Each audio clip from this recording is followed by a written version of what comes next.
hold your horses, parents. This one's for you today. Look, I know that you're anxious and impatient. You have been watching your poor kiddo over the years, probably a student with some kind of learning difference, just in this chaotic kind of mess. Gosh, I tell them what to do, but they don't hear me. Or, oh, why don't they keep track of their papers? Or why don't they turn this thing in? Or, oh my goodness, the swirl of actions that are not followed through on.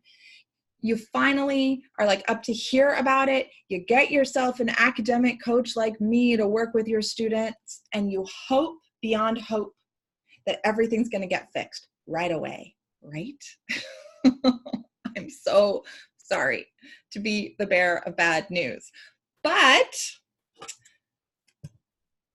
the most long-lasting change, and that's what we want, right? We want long-lasting change, not quick fixes, is created in teeny tiny little steps, one habit at a time. You know, I have a client right now. Oh, and by the way, my name is Gretchen Wegner. I'm the creator of the anti-boring approach to powerful studying, and I'm also an academic life coach for students, and I also train educators how to inspire students to study strategically.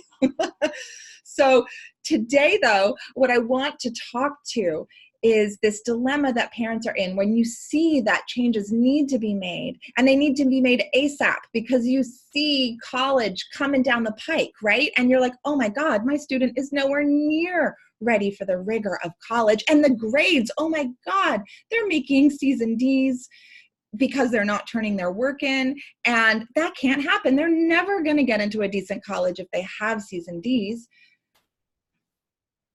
I just really need to tell you to take a deep breath and to let you know that when you hire an academic coach to work on things like this, or even when you choose as the parent to work on it with your student, change is slow, and often change is richer when we pick one habit at a time. So I have a client, she's in 9th grade. She came on last year at the end of 8th grade, and oh my goodness, were things just kind of a disaster. We just kind of did triage last year. So this year we've been working together from the start of the semester, and high school, you know, a month in, she started spinning out into the same kind of behaviors that were a problem in 8th grade. And her parents really started freaking out about college and grades and all of that. And, you know, we just decided we're not going to worry about grades right now. Even though she's not studying for tests the way we'd like, even though there's so much that she can learn about, you know, using the time in her hour-long drive for flashcards and for memorizing vocabulary or for practicing with her parents or whatever. What we're going to work on right now this semester is trying to turn work in on time. That's all we're going to work on. All of our focus is going to go into turning in work on time. When we can focus on one habit at a time, I really promise that the next things we work on will layer over it. So we might just need to be okay with C's on tests right now. It'll get better. There's second semester of freshman year, there's sophomore year, but let's try and get this work turned in first as our one habit to focus on. And you know what? When she's actually doing her homework, that's also a form of studying. So I bet her grades are going to go up just a little bit on those tests when she's actually doing and turning in her work on time, right? So please take a deep breath. Even though there's all this change that you want to happen now, decide for yourself, what is the one thing, that like fulcrum point, if that makes sense, that will make or break her ability to follow through on other tasks as well. And let's see if we can get that habit going, first of all.